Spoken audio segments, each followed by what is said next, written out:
આપણા ગુરુ મહારાજ શું કહેતા, ભાઈ આપણી ભક્તિ है बेलाबंदी भक्ति है, नर नारी की भक्ति है, આપણી ગૃહસ્થી ભક્તિ है। ન કે આપણે નાગા ફક્કડ બાવા હજીએ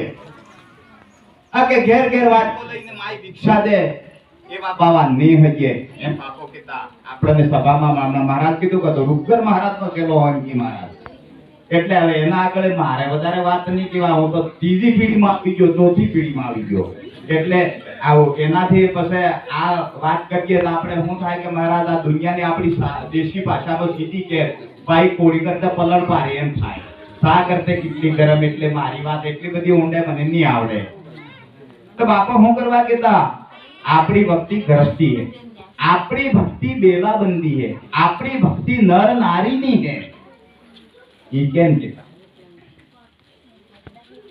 કે આપણે હજીએ એટલે આપણે બધું જ કરી દીધું, પછી બીજું વાહક કઈ કરવાની જરૂર રહેતી નથી, પણ કેમ બેલાબંધી, કેમ ગ્રસ્તી, કેમ ઘરબારી,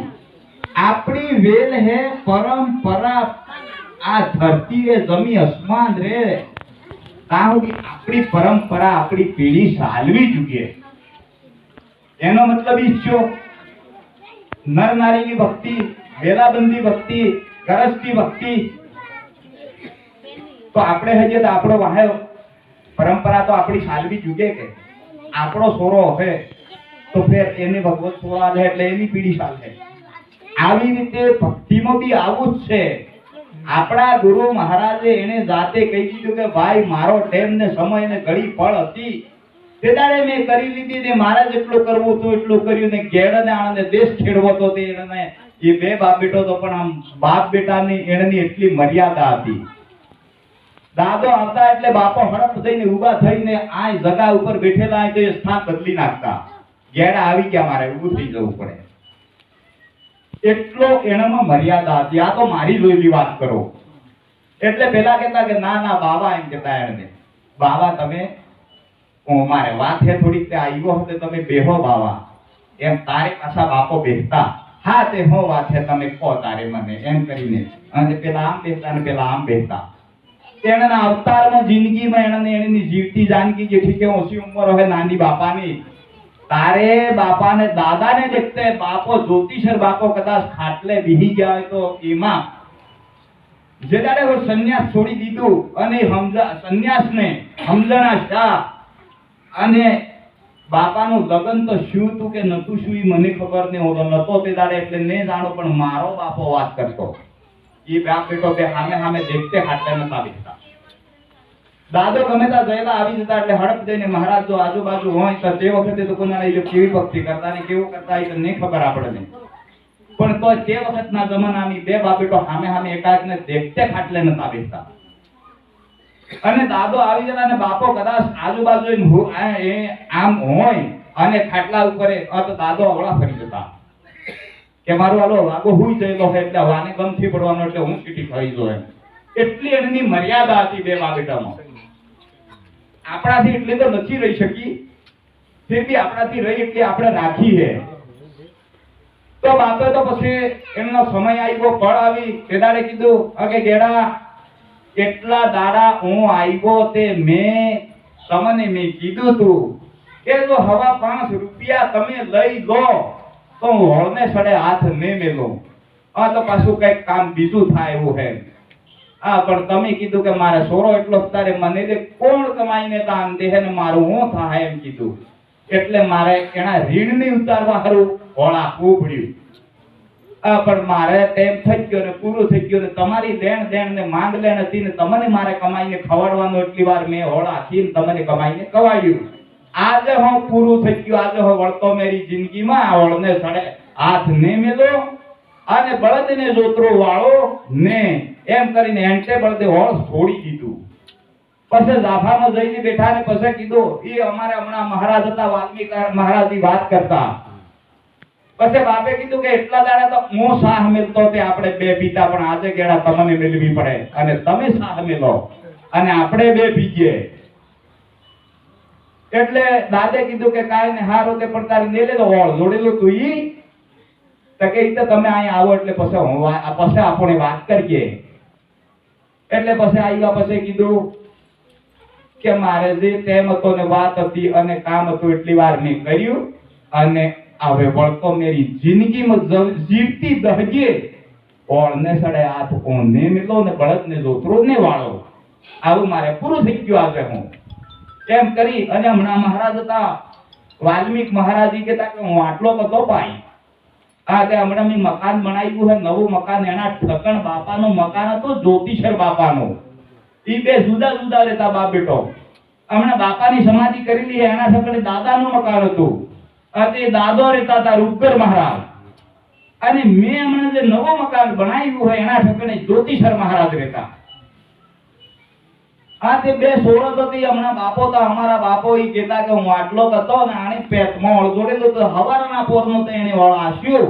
અને પાછો બફોરનો બળદ છોડ્યો તે ફોડ ખવાડી અને પાછો જોડ્યો બફોર પછી આ તે 5 આટા વાળ્યા આના પેટડામાં આય અને પછી બળદ આને મોઢે હતા આ તે બળદને કોશ એમને કીધું ઉગારો એમને કીધું એ બળદે હડક દઈને છોડી દીધું છોડી દઈ અને હડક દઈને આના પાસે ફરીને આડા દેહમાં આમ કરીને ઉભા રહી ગયા ઉભા રહ્યા અને પછી હડપ હડપ એંડ્યા તે હમણાં પીપળો હે ને જાફો હે પેલે પાસે જાફો તો મહારાજ આ તે ત્યાં જઈ અને પછી બીહી ગયા જાફામાં પછી દાદાને તો કીધું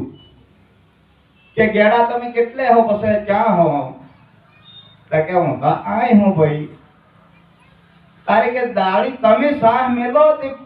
હું સાહ મેલો તે આપણે બે પીજે પણ આજે તમે સાહ મેલો ને આપણે બે પીજે અરે ઓળજુડી તો કહોઈએ ને કે ના ઈ વાત તો પછી કરીએ એટલે દાદો આવ્યા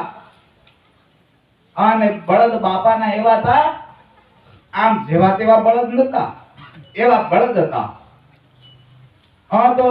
ત્યાં જ્યાં દાદો આવ્યા પછી કીધું કે બસ મારે પૂરું થઈ ગયું વાણી જાનકીમાં તમને કમાઈને ધાન દો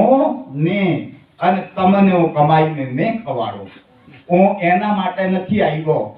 મારે જે કામ કરવાનું હતું એ પૂરું થઈ ગયું તમારી લેણ દેણ મારે પૂરી થઈ ગઈ એટલે આજે તમે મને નવું ઠેપાડું આલો 10 હાથનું ઠેપાડું આ એવામાં તો ઠેપાડું દાદે કીધું કે ડોહીને કીધું કે આજુ હે હો ભાઈ આનો ગમથી પડતો ને હું થવા કરે હે આ તો તેડા બધા વાહડાના કંડિયા રાખતા એમ તો માડી માળે ચડીને ઉપર હું ઠેપાડું આવ્યું તે દાદે ઠેપાડું લઈ જઈને કે આ જગા ઉપર મેલ દો આ થેને અડો આ તે જગા ઉપર મેલ્યો આ તે બાપે ફકીરી વાળી દીધી પછી કીધું કે આ ફકીરી વાળી દીધી બસ આવો હું આની શોકમાં અને આ તમે રહો એની જગામાં હું ને આવું ને રહું અરે ભાઈ તારે બાવા તમે ચારે હો તો કે મારે તો જગા જુદી હે અને મારી જગા હે એની ઉપર તો હજી કોઈ ગયો નથી ઈ જગા ઉપર રહેવાનો એમ કરીને હડપ દઈને પેલી સાહ મેલી તે બે પીધી ઈ સાજ્યું તો મહારાજ હજી રાખ્યું હે મે પિત્તળ ને પેલા મેંઢાતાના વાળા સાજ્યા આવતા હતા એમાં પીતા સાહ આ તે બાપાની મઢી વખીરી તે વખતની તે ઈ તો હે બાપો હારંગી વગાડતા હારંગી બાપાનો ખેલ કોઈ કરેલો આની દુનિયા ઉપર કોઈ ખેલ બાકી થી મળ્યો બાપે બધી કળા કરેલી અને બીજા કે ઢોલ વગાડવાની વાત કરે પણ નાના ઢોલ તો બાપો વગાડતા એમ કે આ તે ઢોલ વગાડતો એના ઢોલ ઉપર ચડીને પેલા ઢોલ વગાડતા પેલો વગાડતો એના ગળામાં ઢોલ હતો એના ઢોલ ઉપર ઈ ઉભા રહેતા ને એને ઉપર રહીને ઉપર વગાડતા એવો ઢોલ વગાડતા બાપો વાહળી વગાડતા એટલે આ મોરલી વગાડતા આથી એની વગડીના આની દુનિયાના કે આજે તમે આવો તો કોઈને પૂછજો તો કે આની વગડીમાં દુનિયામાં જો વાહળી વગાડવામાં વગાડે તો બાવા સિવાય આની જગતમાં કોઈ વાહળી ને વાગે એવી વાહળી બાપો વગાડતા ઈ વાહળી હજી હે બાપો કે આજે અસલી જો આવડતી હોય તો વગાડજો ક્યાં કેમ કેતા આ પણ અમે થી વગાડતા અચ્છી વાહળી હે બાપો એવા તીરના આઈડી દા જો એક પાલડીઓ પણ તાણીને મેલે એટલે જો મરસાની ડેટ ઉડાડી દેવાની ડેટ ઉડાડી દેતા એવા આઈડી કામથી ના હતા અને પાલડીઓને કામથી રાખતા તી કામથી હજુ હે મારા અને પાણિયાર મેળની હારી મે ઓરગોડો કરીને તો તે એને કને ગયા હતા કે લે કામથી પણ આપી હે મારે કણા કરે પણ મારે કને કરાવી એમ કરી એને કને કરાવેલી હે તી કામથી હજી હે બાપો હારંગી વગાડતા ગમે એવો વાદી હોય કે નટ હોય કે નાયક હોય એને નતા માનતા એવી હારંગી વગાડતા બાપો ઈ હારંગી તો ઈ બીજું કાકલું ને હાથલું તો મટી ગયું પણ એની દાંડી જ હે મહારાજ. બાપો પીહો બગાડતા આ તે પીહો બગાડતા થી પીહો એનો સોરાજ ગયો આથી પીહો બીજા કામમાં બીજો લઈ ગયો ઈ વગાડતા તે રાતે હમળ્યો હકીએ તો કે ગમે ઈ થા પણ આ પીહો તો મારે ઉઠાવવો હે રોળો પેલો રોળો રોળો આજી વગાડતા આ તે કે રાતે હમળી રો કે તારે આને તો મારે ઉઠાવવો હે આ તો લઈ જવો હે. હવે બાપો કુંદન હું કરવા યાર બીજો ને હવારમાં એને ખબર કે આંસ વાગતો આંસ ક્યારે ને કે પેલો ઉઠાવી ગયો આ તે ગામ હે અમારે હું લગભગ 10 કિલોમીટર સિટી તાર લઈ ગયા બાપા ને ગમપડ્યો ને એક ભરડે ગમપડ્યો પછી કીધું કે મારો પીહો હું લઈ જાય મારો પીહો તો પાછો આલો આપવો પડે ઈ વગાડી જતા તો આની ધરતી પર મારા જીવકો ધિકાર થઈ જાય. બાપે એવી પ્રતિજ્ઞા બીજું કીધું કે દુનિયા થઈ જાય પણ પીહો લાપો પડે એટલે લાપો પડે. ये पीहो महाराज अर्जी है रोड़ो अर्जी है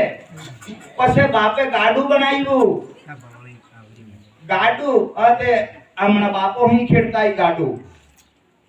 आते हमना बापो हेने कीधું ભાઈ તમે ગાડકે વાળા થઈ ગયા આવો તમે મોટી મોટી ગાડીઓ લઈ આવ્યા આવો આપણે મહારાજ ગાડુ નહીં ખેડાય આપણે બળદો વાળો હાંધો થાય ને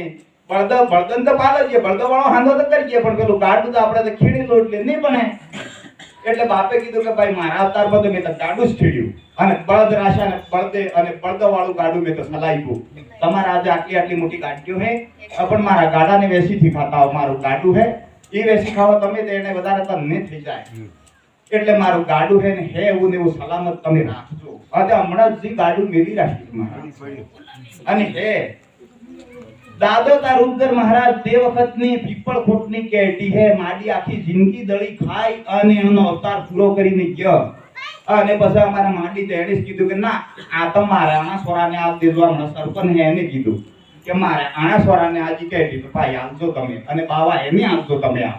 એટલે પછી અમે કાઈ ને કીધું મેં કીધું હાવ ભાઈ તો લઈ જા આજે હમણાં સરપંચ હે એને કરે દાદાની કેટી હે હા એટલે આ તમે બેઠા એટલે આપણી બાપાની ભક્તિ હે એમાં પરંપરા તો આપણે સાલવી ચૂકી હે ને તમે કોટવાળ બન્યા કે મેડ બન્યા કે તમે લઈને આપણે તો ગયડા થઈને ઉંમર પૂરી કરીને જતા રહેવાના હતા આપણે જતા રહે તો વાહે કદાચ છોરાને બન્યું કે નહીં બન્યું કે છોરાને આલી કે નહીં આલી કે હું શું હું ખબર પડે એના કરતા જીતે બાપે કહી દીધું કે મેં કરી લીધું ભાઈ હવે તમારે તૈયાર થવું પડે તમે તૈયાર થઈ જાઓ અને હું બેઠો હું મારી હાજરીમાં તમારે જે કામ હે હું પી દઉં આજે આ દેશના સંત સાધુ બેઠા હતા અને પછી બાપે કીધું કે ભાઈ મેં મારે કરવું પડતું કરી દીધું ઘેડે કરવું પડતું કરી દીધું અને તારે કરવું પડતું એ કરી દીધું પણ તો હે એ મારી જગ્યા ઉપર આવી જા અને દેશના સંત સાધુ હે એ તારી જગ્યા ઉપર આવી જાય અને નાનો બાળકો હે મેટ વાળાની જગ્યા ઉપર આવી જાય એમ બાપે કીધું કે નહીં કીધું બાપે કીધું અને આપણે જે કામ હે સોરને હોપી દેવાનું આવું આપણે આ જવાબદારી લેવાની હવે નથી આપણે ત્યાં સુધી રીકે ત્યાં સુધી માલિકનું નામ લેવાનું અને સોરન કહેવાનું કે સોરો સેવા કરજો અમારી અને એને હાસો રસ્તો બતાડવાનો એ બાપે એની હાજરીમાં જીતે જાતે કરી દીધું અને લખીને કહી દીધું આ કામ તો કરજે ભાઈ આ કામ તો કરજે આ તો કરજે બાપે કીધું કે આ જમી હેલે આ તો હું એકલો તો મારા પાકને પાડવો પડ્યો મારા સોરો એક હતો એટલે એને પાકને પાડવો પડ્યો મારા સોરાનો સોરા 4 હોય એટલે મારે પાક પાડવો પડે એટલે હું જીતે બારી જાતે જ પાક પાડી આલો મારો સોરો કદાચ કેવો પાક પાડી આલો મને હું ખબર અને જમી તો મારી હે અને એનો માલિક હું આજે હું અને મારા નામે હે જમી એટલે મારા સોરાને એમ થાય કે મારા 4 સોરા હે તો કદાચ ક્યાંક ને આગુ પાછું કરે ક્યાંક ને મારો એમ કરીને વધારે કરે એટલે નહીં હું મારી જીવતી નજરે આ હું નજરે પાક પાડો હું લડાઈ થી મરવાની એમ જ ફેલ થાજો તમને એમ જ રહેજો ઠીક હે કટકું બટકું સાહડો વધતું કટકું હટ મહિને બસ રહે જય જતી રહેવાની થી આ તે બાપે જમીન હળને જાતે હાથે પાક પાડીને આપી દીધો કે આ તો કરજે એક ખેતર હતું આ તે બાપે કીધું કે એક ખેતર હે એક જ જણાને આપ દેવાનું એમાં વસનો હેડો નહીં કરવાનો કેમ કે પાછો બીજું ખેતર તાં હે તે તાં પાછો બધાને પા ગાલવાતા એવું નહીં એક પાસે એક જણાને આપ દેવાનું એક પાસે એક જણાને ને એક પાસે એક જણાને એને કૂવો કાઢે કે પાવાનું કરે કે ખેતી કરવાનું એક જ ચકમાં એક જ ઠકણ કરવું પડે 7 ઠકણ પાસ કરો તો 7 કૂવા કાઢે એક જણો તારે બને આપણે પીલાને ભેગું નહીં બને કેમ કે તારે પાસ બધું કર પાયો તો નહીં કરવા દો એટલે નહીં બને કે એટલે બાપે કીધું કે મારે મારી રીતથી કરવાનું છે એટલે બધું બાપે કોઈ જવાબદારી નથી રાખી, બધી આલ દીધી એકબીજાને, લો આ તમારે કરવાની. આ બી એવું ને એવું જ છે. તમે જોના કોટવાળ હો, મેડ હો, મહંત હો, સાધુ હો, ઈ હોશ, પણ નવી યુવા પેઢીને આગળ આપવા દો. યુવા શક્તિ है, શક્તિ है, ઈ શક્તિ આજની તારીખે જબરજસ્ત કામ કરે, અને બાપાનું કામ કરે, અને એની પીઢીનું કામ કરે, કામનું કામ કરે, અને અસલ બુદ્ધિશાળી હોય તો દેશનું કામ કરે. પણ આપણે જાતે જ તો છોડવા તૈયાર નથી. અને લાસ્ટમાં છેલ્લી વળે મરદ વેળે ખીચડી કે લો તમે આવું તે તેદાડે હું કામ લાગે, એ આલેલી પેલાને ગમ તો પડે ને ચા મેળવી એ રખડતી થઈ જવાની. એટલે એનો વિરોધ કદાચ આના દેશમાં કોઈ પણ કરતો હોય, કોઈ કુટુંબાળ હોય, મહંત હોય, સંત હોય, સાધુ હોય, તો બાપેને જાતે જીતે એટલી મોટી સત્તા પાવર હતું એ અમે તો તેદાડે અમારી આટલી ઉંમર હતી પણ આલ દીધી. આજે તમે હોય હવે તમારો સમય ટાઈમ જેને બફોર આવે એની વાત સુધી એમ મારા નમતો થઈ જાય, એ ગમે એટલો નેસો જ પડે એનો તડકો નહીં પડે, પછી તો છાયો જ થઈ જાય. એટલે વાહેવાળાને મોકો આલો યુવા શક્તિને. યુવા શક્તિ જાગે તો આના દેશ ઉપર મોટો પ્રભાવ પડે. આ દાદો હે હમણે કડી પત્તી કરી એને પણ આવું પાછા પડ્યા મેવાળા, આવું મનમાં બેઠા બેઠા ગણે, હું આ કરતો, પેલું કરતો, આવું કરતો, આલું કરતો. આવું ના, આવું તો જો સમય પર રોટી મળે તો ખાવાનું, ને કે જાતે રોટી ખાઈને ખાવાનું તો નેસ બને. તો સોરાની ગરજમાં તારે એના કરતો જીવતે જાગતે આગળ હોત સોરાને હોપી દીધું હોય તો સોરાને ગમરે ને સોરાની વહુને ગમરે કે મારા મોટા બાપાને કે રોટલો સમય પર આ સેવા કરવી પડે. એ સેવા કરે એને ગમ પડે અને એને ધ્યાનમાં રહે. આ તો એને ભક્તિ કરી, આ તે આવું કહી દીધું સોરો મેં આ બધું કરીને મારાથી બન્યું, આ મંદિર બનાવ્યું, તો ભાઈ તમે ગમે તે હજી કરવા એને લાયક લાગ્યો હવે સોરો કે આ મંદિરની સેવા પૂજા તું કરજે ભાઈ, આ મંદિરને હાસવજે, દેશના સંત સાધુ આવે ને બનાવીની સેવા કરજે, એમ એને કહી દીધું. જે હમણાં જે એનો કાર્યકર્તા આગળ જે કરવા કાર્યરત માણસ હોય કરતો હોય એનો સોરો એ હમણાં બેઠા છે. આવું પાછા ઈ હે એટલે ઈ કહે કે ભાઈ મેં આટલા સમય સુધી સેવા કરી, પૂજા કરી, મંદિર હાચવું, માલિકના સંત સાધુ આવ્યા આને હાચવું, એનો સોરો હવે એને કહે કે ભાઈ આવતો હાસો છે અને તારે કરવું પડે. આ અને એક બે સોરા એને ખબર પડે કે આ સોરો કરે એવો અને આ નથી કરે એવો, એને જાતે ગમ પડી જાય, એને જ કહી દે કે આ કામ નહીં તારે સંભાળવું પડે ભાઈ. એટલે તમે જેટલા આટલા જોના હો એ તો હો કાકા, એનો કોઈ એનો રદ કરે કાઢે એવો કે ને માન લો કેન્સર કોઈ કરે એવો નથી, પણ જાતનો સોરોને નક્કી થવા દો ને 5-25 ની પસંદગી થવા દો. બીજા 5